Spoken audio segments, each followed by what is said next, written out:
Presiden Joko Widodo untuk pertama kalinya berpidato di sidang Majelis Umum ke-75 Perserikatan Bangsa-Bangsa atau PBB. Jokowi menyerukan kesetaraan bagi seluruh negara untuk mendapatkan vaksin COVID-19. Presiden menyampaikan pidato di sidang umum PBB secara virtual karena tidak bisa hadir langsung di tengah pandemi COVID-19.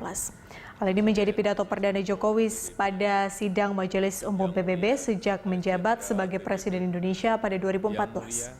Pada periode sebelumnya, Wakil Presiden Yusuf Kala yang selalu diutus kepala negara untuk menyampaikan pandangan Indonesia terhadap situasi dunia.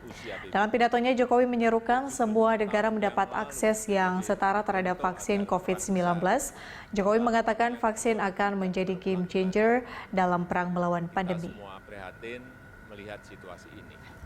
Keprihatinan kita menjadi semakin besar di saat pandemi COVID. Bekerja sama untuk memastikan bahwa semua negara mendapatkan akses setara terhadap vaksin yang aman dan dengan harga terjangkau. Untuk jangka panjang, tata kelola ketahanan kesehatan dunia harus lebih diperkuat. Ketahanan kesehatan dunia yang berbasis pada ketahanan kesehatan nasional akan menjadi penentu masa depan dunia. Dari sisi ekonomi, reaktivasi kegiatan ekonomi secara bertahap harus mulai dilakukan dengan melakukan koreksi terhadap kelemahan-kelemahan global supply chain yang ada saat ini. Aktivasi ekonomi harus memprioritaskan kesehatan warga dunia. Dunia yang sehat, dunia yang produktif harus menjadi prioritas kita. Presiden Joko Widodo mengajak semua negara untuk bersatu padu dalam menangani pandemi COVID-19. Jokowi khawatir perpecahan dan rivalitas antar negara akan membuat kondisi pandemi semakin buruk. Di saat seharusnya kita semua bersatu padu, bekerja sama melawan pandemi, yang justru kita lihat adalah masih terjadinya perpecahan dan rivalitas yang semakin menajam.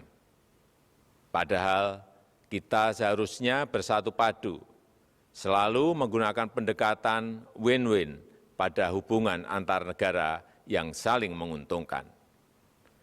Kita tahu dampak pandemi ini sangat luar biasa, baik dari sisi kesehatan maupun sosial ekonomi. Kita juga paham virus ini tidak mengenal batas negara. No one is safe until everyone is.